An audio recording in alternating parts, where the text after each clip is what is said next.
ଆଜ୍ଞା ପ୍ରେଜ୍ ଦ ଲର୍ଡ।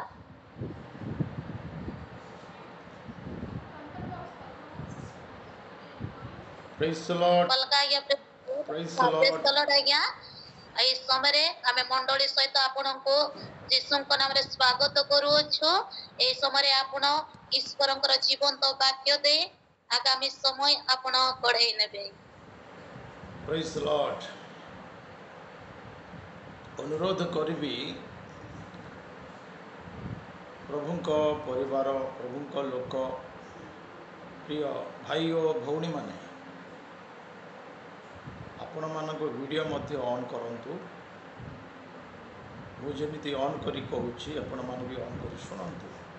ଆଗ୍ରହ ବଢ଼ୁ, ଉତ୍ସାହ ଆସୁ, ମୋତେ ବି ଉତ୍ସାହିତ କରନ୍ତୁ, ଆପଣମାନେ ବି ଉତ୍ସାହିତ ହୁଅନ୍ତୁ। ଏହା ପ୍ରଭୁଙ୍କ ଇଚ୍ଛା ହେଉ। ପୁଣି ଥରେ ଏହି ଗୁଗୁଲ ମିଟ୍କୁ ଆସିଥିବାରେ ସୁଯୋଗ ଦେଇଥିବା ପରମେଶ୍ୱରଙ୍କୁ ମୋର ଧନ୍ୟବାଦ। ଗୁଗୁଲ ମିଟ୍କୁ ପରିଚାଳନା କରୁଥିବା ପ୍ରଭୁଙ୍କ ଦାସ ପ୍ରିୟ ଶରତକୁ, ପରିବାରକୁ, ଜଡ଼ିତ ସମସ୍ତଙ୍କୁ ତ୍ରାଣକର୍ତ୍ତା ପ୍ରଭୁ ଯୀଶୁଙ୍କ ନାମରେ ମୋର ନମସ୍କାର। ଆଜିର ପ୍ରସଙ୍ଗ ଆତ୍ମାଙ୍କ ଫଳ। ପଦ ପଢ଼ିବା ଗାଲାତୀୟ ତାର 5 ଅଧ୍ୟାୟ 22 ଏବଂ 23 ପଦ। କେହି ଜଣେ ସ୍ପଷ୍ଟ ରୂପେ ପଢ଼ନ୍ତୁ। ସୁପରିଚିତ ବାକ୍ୟାଂଶ।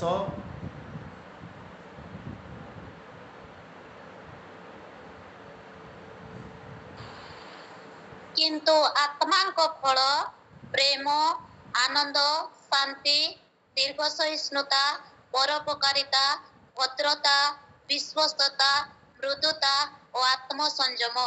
ଏହି ସମସ୍ତ ବିରୁଦ୍ଧରେ କୌଣସି ବ୍ୟବସ୍ଥା ନାହିଁ। ଧନ୍ୟବାଦ। ଆଉ ଥରେ ପୁଣି ପଦ ପ୍ରାର୍ଥନା କରିବା। ହେ ପ୍ରଭୁ, ତୁମେ ପ୍ରେମିକ, ଦୟାଳୁ, ମଙ୍ଗଳମୟ, କରୁଣାମୟ, ସଦାପ୍ରଭୁ ତୁମର ଧନ୍ୟବାଦ ଦେଉ। ବାକ୍ୟ ଶୁଣି ଜୀବିତ ଥିବା ଆମ୍ଭେ ସମସ୍ତେ ସେ ବାକ୍ୟକୁ ଚାହୁଁ। ସତ୍ୟ ବାକ୍ୟକୁ, ସତ୍ୟ ସୁସମାଚାରକୁ, ସତ୍ୟ ବାକ୍ୟର ଯଥାର୍ଥ ରୂପକୁ, ଭ୍ରାନ୍ତ ଶିକ୍ଷାରୁ ଉଦ୍ଧାର ହେବା ପାଇଁ ସର୍ବଦା ଆମ୍ଭେ ତୁମ୍ଭ ନିକଟର ଅଗ୍ରସର ହେଉ। ପବିତ୍ର ଆତ୍ମାଙ୍କ ସାହାଯ୍ୟ ଚାହୁଁ, ପବିତ୍ର ଆତ୍ମାଙ୍କ କାର୍ଯ୍ୟ ଚାହୁଁ, ପବିତ୍ର ଆତ୍ମାଙ୍କ ପରିଚାଳନା ଚାହୁଁ। ମୁଁ ନୁହେଁ, କିନ୍ତୁ ପବିତ୍ର ଆତ୍ମା ଅଟନ୍ତି। ଆମ୍ଭେ ନହୁଁ, କିନ୍ତୁ ସିଏ ଅଟନ୍ତି। ଏହି ମନ, ଏହି ହୃଦୟ, ଏହି ଆଶା ଆଗ୍ରହ ଆମ୍ଭ ଜୀବନରେ ଢାଳି ଦିଅ। ପ୍ରଭୁ ତୁମ୍ଭର ଧନ୍ୟବାଦ ହେଉ। ଯେତିକି ସମୟ ଆମେ ତୁମ୍ଭର ବାକ୍ୟ ଧ୍ୟାନ କରିବୁ, କରେଣ୍ଟ ନ ଯାଉ, ପ୍ରତିବନ୍ଧକ ନ ଆସୁ, ନେଟୱାର୍କ ପ୍ରୋବ୍ଲେମ୍ ନ ରହୁ। ତ୍ରାଣକର୍ତ୍ତା ପ୍ରଭୁ ଯୀଶୁଙ୍କ ନାମରେ ମାଗିଲୁ ପିତା, ଆମେନ୍। ଭଲ ଶୁଭୁଛି?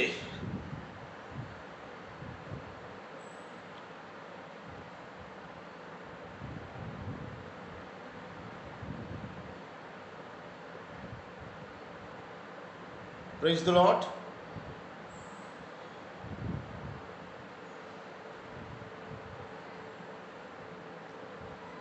ଆଜିର ପ୍ରସଙ୍ଗ ଅତି ଭାବିବାର ପ୍ରସଙ୍ଗ। ଆତ୍ମାଙ୍କ ଫଳ, ଫ୍ରୁଟ୍ ଅଫ୍ ଦ ସ୍ପିରିଟ୍। କେତେ ଗୋଟି ଅଛି? 9 ଗୋଟି ଅଛି। ଆତ୍ମାଙ୍କର ଫଳ 9 ଗୋଟି ଅଛି। କିନ୍ତୁ ଗୋଟିଏ ବିଷୟ ସେଠି ଆମେ ଅବଜର୍ଭ କରିବା କଥା, 1 2 3 4 5 6 7 8 ଏବଂ 9 ଗୋଟି ଫଳ ସେଠାରେ ନାହିଁ।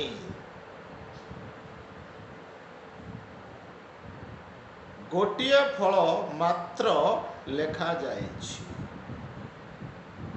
ଆତ୍ମାଙ୍କ ଫଳ। ହେଲେ 9 ଗୋଟି ବିଷୟ ଲେଖାଯାଇଛି, ନାଉନ୍ସ, 9 ଗୋଟି ନାଉନ୍ସ ଲେଖାଯାଇଛି। ଆତ୍ମାଙ୍କ ଫଳ, କିନ୍ତୁ ଫଳ ଗୋଟିଏ ଲେଖାଯାଇଛି। ଏ 9 ଗୋଟି ବିଷୟକୁ ଯଦି ଫଳ ବୋଲି କୁହାଯାଇଥାନ୍ତା ବା ବୋଲାଯାଇଥାନ୍ତା ବା ବୁଝାଯାଇଥାନ୍ତା, ତାହାହେଲେ ଆତ୍ମାଙ୍କ ଫଳ ଗୁଡ଼ିକ ବୋଲି ଲେଖାଯାଇଥାନ୍ତା। ଯେହେତୁ ବହୁ ବଚନରେ ଲେଖାଯାଇନାହିଁ, ଫ୍ରୁଟ୍ସ ଲେଖାଯାଇନାହିଁ, ବରଂ ଫ୍ରୁଟ୍ ଲେଖାଯାଇଅଛି। ଏଣୁ ଓଡ଼ିଆରେ ମଧ୍ୟ ଆମେ ବୁଝୁ ଯେ ଫଳ ଗୁଡ଼ିକ ବୋଲି ଲେଖାଯାଇନାହିଁ, ବରଂ ଫଳ ବୋଲି ଲେଖାଯାଇଅଛି। ଯଦ୍ୟପି 9 ଗୋଟି ବିଷୟ ରହିଅଛି, କିନ୍ତୁ ଫଳ ବୋଲି ଚିନ୍ତା କଲାବେଳେ ବା ବୁଝିଲା ବେଳେ ବା ଯଥାର୍ଥ ରୂପକୁ ଦେଖିଲା ବେଳେ, ଭ୍ରାନ୍ତ ଶିକ୍ଷାରୁ ଉଦ୍ଧାର ହେବା ସମୟରେ ମାତ୍ର ଫଳ ଗୋଟିଏ ବୋଲି ଆମେ ବୁଝିପାରୁଛୁ। ତାହା କ'ଣ ହୋଇପାରେ ବୋଲି ଆମେ ଚିନ୍ତା କରିବା। ତାହା ହେଲା ଆଜିର ପ୍ରସଙ୍ଗ। ବନ୍ଧୁଗଣ, ମୁଁ ଅନୁରୋଧ କରିବି, ଦେଖନ୍ତୁ କାହାର ମାଇକ୍ ତାକୁ ମ୍ୟୁଟ୍ କରିଦିଅନ୍ତୁ, ମ୍ୟୁଟ୍ କରିଦିଅନ୍ତୁ, ସେ ସାଇଡ଼ରୁ ସାଉଣ୍ଡ ନ ଆସୁ। ଈଶ୍ୱରଙ୍କ ବାକ୍ୟ ଆମ ଜୀବନକୁ ଗଢ଼େ, ଆମ ଜୀବନର ଭବିଷ୍ୟତ ଅତି ମୂଲ୍ୟବାନ, ପ୍ରାଧାନ୍ୟତା ଦେବା। ଏଣୁ ପ୍ରିୟ ବନ୍ଧୁଗଣ, ଆସନ୍ତୁ ମୁଁ ଗୋଟିଏ ବାକ୍ୟାଂଶ ପାଠ କରିବା ପାଇଁ ଆପଣମାନଙ୍କୁ ଅନୁରୋଧ କରିବି। ପ୍ରଥମ କରିନ୍ଥିୟ 12 ଅଧ୍ୟାୟର 7ରୁ କିଛି ଅଂଶ ତଳକୁ କେହି ଜଣେ ସାହାଯ୍ୟ କରନ୍ତୁ।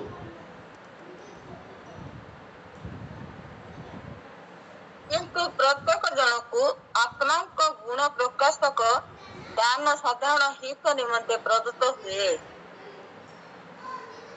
ଟିକେ ସ୍ପଷ୍ଟରେ ପଢ଼ନ୍ତୁ ଆରମ୍ଭରୁ। ପ୍ରଥମ କରିନ୍ଥିୟ 12 ଅଧ୍ୟାୟ। କିନ୍ତୁ ପ୍ରତ୍ୟେକ ଜଣକୁ ଆତ୍ମାଙ୍କ ଗୁଣ ପ୍ରକାଶକ ଦାନ ସାଧାରଣ ହିତ ନିମନ୍ତେ ପ୍ରଦତ୍ତ ହୁଏ। ପ୍ରତ୍ୟେକ ଜଣକୁ ଆତ୍ମାଙ୍କ ଗୁଣ ପ୍ରକାଶନ ଦାନ ସାଧାରଣ ହିତ ନିମନ୍ତେ ପ୍ରଦତ୍ତ ହୁଏ। କାରଣ ଜଣକୁ ଆତ୍ମାଙ୍କ ଦ୍ୱାରା ବୁଦ୍ଧିର ବାକ୍ୟ, ଅନ୍ୟ ଜଣକୁ ସେହି ଆତ୍ମାଙ୍କ ଶିକ୍ଷାନୁଯାୟୀ ଜ୍ଞାନର ବାକ୍ୟ,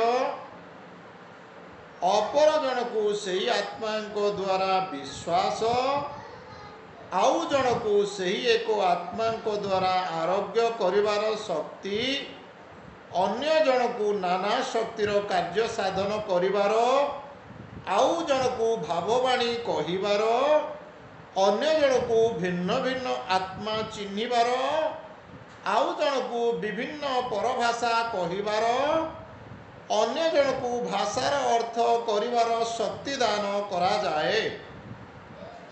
କିନ୍ତୁ ସେ ଏକମାତ୍ର ଆତ୍ମା ଆପଣା ଇଚ୍ଛାନୁସାରେ ପ୍ରତ୍ୟେକ ଜଣକୁ ପୃଥକ୍ ପୃଥକ୍ ରୂପେ ଦାନ ବିବରଣ କରି ଏହି ସମସ୍ତ କର୍ମ ସାଧନ କରନ୍ତି। ଶେଷରେ ଦେଖିଲୁ ଏକମାତ୍ର ଆତ୍ମା। ଯେମିତି ମୁଁ କହିଲି ଆପଣଙ୍କୁ, आत्मांकर गोटे मात्र फल एठारे भी देखुचु एकमात्र आत्मा कोरिन्थीय पुस्तक रे पाउल लेखन्ति आत्मांकर दान गालातीय पुस्तक रे लेखन्ति आत्मांकर फल लेखिबा व्यक्ति जणे लेखाउथुबा व्यक्ति मध्य जणे पाउल लेखिले पवित्र आत्मा लेखाइले गालातीय मंडली को मध्य से पाउल लिखिले से पवित्र आत्मा को प्रेरणा रे जेपरी कोरिन्थीय मंडली को मध्य पाउल लिखिले से पवित्र आत्मा का प्रेरणा रे कोरिन्थीय मंडल रे देखिलु आत्मांकर दान गालातीय मंडल रे देखिलु आत्मांकर फल तेबे आमे कोन बुझिबा दान अलगा एवं फल अलगा बोली बुझिबा कि निश्चित रूपे लोक साधारणतः सेहा ही बुझंती किंतु सत्य और यथार्थ रूपे आमे देखिबा पई चेष्टा जदि करिबा आरंभरू आरंभ को आसवा को पड़िबो आत्मा की अटंती पिता परमेश्वर पुत्र परमेश्वर पवित्र आत्मा परमेश्वर the third person of the Trinity triune God पवित्र आत्मा मध्य परमेश्वर अटंती से पवित्र आत्मा जी आंभ जीवन रे निवास करंती Your heart is the temple of God. The Spirit of God dwells in you. You are sealed by the Holy Spirit. You are given the Holy Spirit by your Savior Jesus Christ. ए समस्त में गत किछि दिनरु सुनिकी आसुछु देखिकी आसुछु पवित्र आत्मा द्वारा आम्भे माने किपरि पुनर्जन्म होइअछु स्वर्गरु किपरि पुनर्जन्म होइअछु पवित्र आत्मा द्वारा आमे किपरि ईश्वरक संतान होइअछु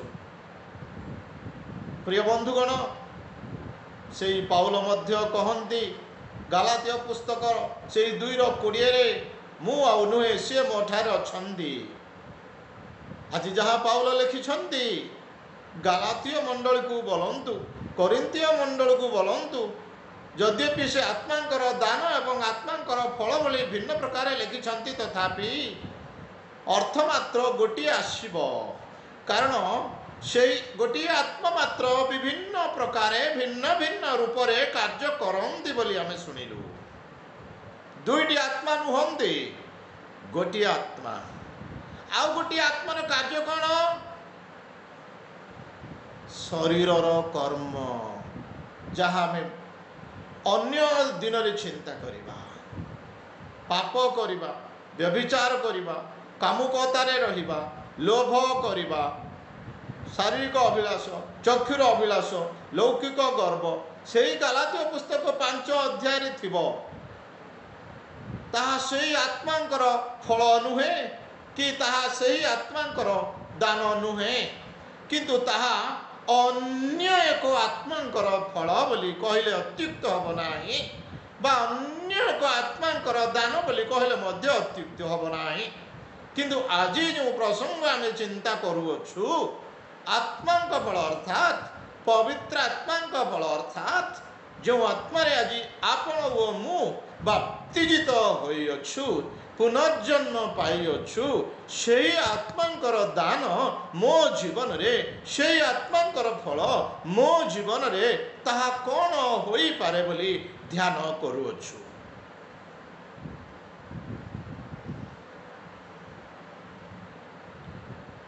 मो आपण को किछि समय पर आउ किछि वाक्यांश आउ 2 वाक्यांश सुनाइबा को इच्छा प्रकाश करिअछि अवश्य ମୁଁ ଅନୁରୋଧ କରିବି ପୁଣି ଥରେ ଗଲାତୀୟ ପୁସ୍ତକ 5 ଅଧ୍ୟାୟର 22 ପଦ ଗୋଟିଏ ପରେ ଗୋଟିଏ ପଢ଼ିବା। ଯଦି ଯେ ଗୋଟିଏ ପରେ ଗୋଟିଏ ପଢ଼ିବ ଦୟାକରି ଶୁଣାନ୍ତୁ।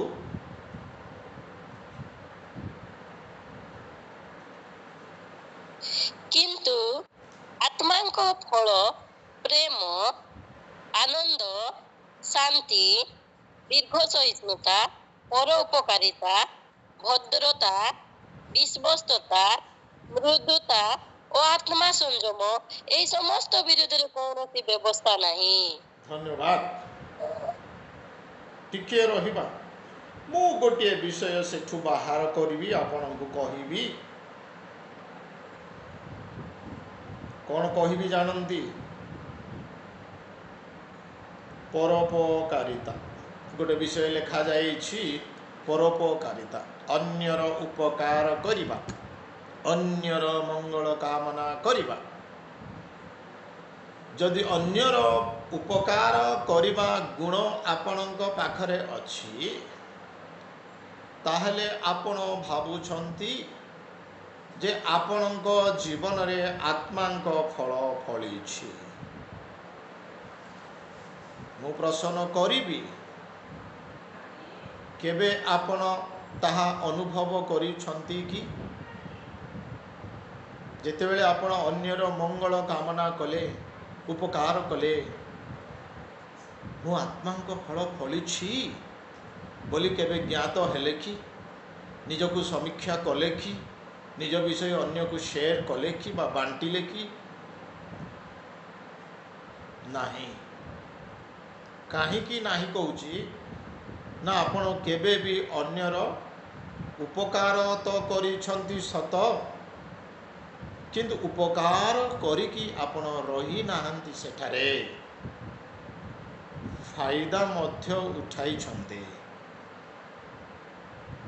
ଅଳ୍ପ ଉପକାର କରିଛନ୍ତି, ଅଧିକତର ଲାଭବାନ ହୋଇଛନ୍ତି। ଆଜି ଯଦି ଆପଣ ଜଣଙ୍କର ଉପକାର କରୁଛନ୍ତି, ତାହେଲେ ଫାଇଦା ନ ରଖି ଆପଣ କେବେ ଚିନ୍ତା କରନ୍ତି ନାହିଁ।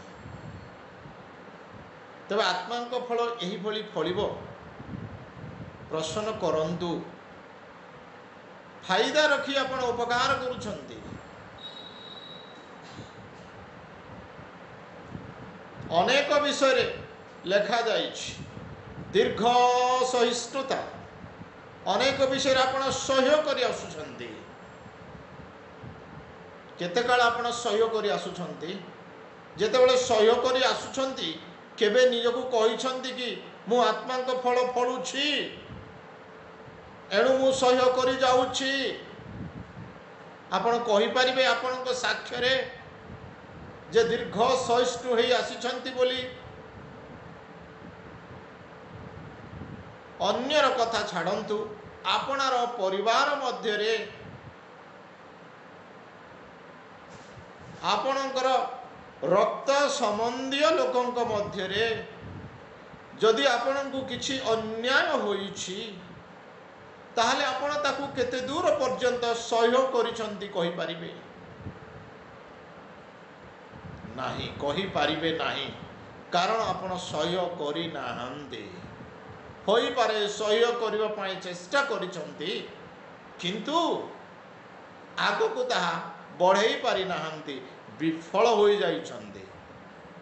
ବନ୍ଧୁଗଣ, ଗୋଟି ଗୋଟି ଯଦି ଚିନ୍ତା କରିବା ଏହି 9ଟି ବିଷୟରେ, ତନ୍ମଧ୍ୟରେ ଗୋଟିଏ ମାତ୍ର ସତ୍ୟ ଦେଖାଯାଉଛି, ତାହା ମୁଁ ଆପଣଙ୍କୁ ଏହି ସନ୍ଧ୍ୟା ସମୟରେ କହିବି ବୋଲି ଇଚ୍ଛା ପ୍ରକାଶ କରିଛି। ବାକି ଯେଉଁ ସମସ୍ତ 8 ଗୋଟି ରହିଛି, ସେଥିରେ ସତ୍ୟତା ନାହିଁ, କାରଣ ଆତ୍ମାଙ୍କ ଫଳ ଗୁଡ଼ିକ ନୁହେଁ, କିନ୍ତୁ ଆତ୍ମାଙ୍କ ଫଳ ଅଟେ। ଗୋଟିଏ ଫଳରେ ମନେ କରନ୍ତୁ ଆପେଲଟିଏ ଫଳ ଅଟେ। ଆପେଲର ମିଠା ଆପଣ ଜାଣନ୍ତି, କିନ୍ତୁ ଏହି ଆତ୍ମାଙ୍କର ଫଳର 9 ଗୋଟି ସ୍ୱାଦ ଅଛି ବୋଲି ଆପଣ ଜାଣିବା ଦରକାର। multivitamin. The fruit consists of multivitamin. विभिन्न प्रकार विटामिन रे तैयार होइथिबा एक फल जहाँकि आत्मांकर फल, किंतु 9 फल नुहे, गोटे मात्र फल। बोलंतु शांति। शांति अच्छी कि आपन को? गोटे घर बांधिले, गाड़ीटीए किणिले, भल सुविधा रहिले,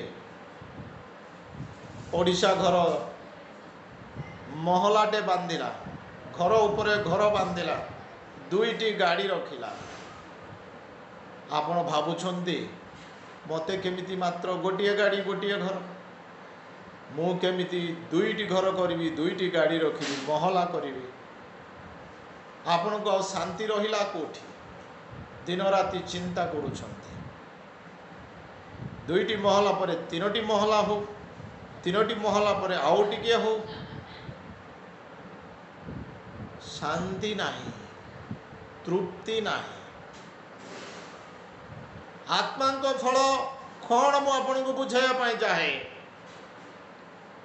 गोटी गोटी आपण देखंतु, आनंद। आपण केबे आनंद अछंती आज्ञा? पेट जेते बेले पुरुथुबो आनंद रहिबे, आवश्यक जेते बेले पूर्ण होउथुबो आनंद रहिबे। जदि टिके अभाव हो गला आपनकर आनंद आ कोटी अछि? आपन को लुह दुष्यब नाही बाहर को, किंतु कांदुथुबे, लुह गड़ी जाउथुबो। घर भीतर को गले कांदुछंती, लुह गड़ी जाउची, बाहर को आसिला को पुछि हेकि बाहर को आछंती। कारण आपनकर पेट पूरु नाही, तृप्ति नाही, आवश्यक पूर्ण हो नाही, जहाँ खोजुछंती ताहा मिलु नाही, आ आनंद कोटी रहिला? आत्मा को फल जदि आनंद होई थांता, ता आनंद होई रही थांता। मु आपन को सत्य व यथार्थ वाक्यर सत्य व यथार्थ रूप सुनाइबा पाई चाहे, देखैबा पाई चाहे, भ्रांत शिक्षा उद्धार करबा पाई चाहे। एमिति विषय गोटे घटिव, पालक आज्ञा कहिबे, प्रचारक आज्ञा कहिबे, तुम जीवन में शांति नहीं कि? आत्मा को फल फलू नहीं कि?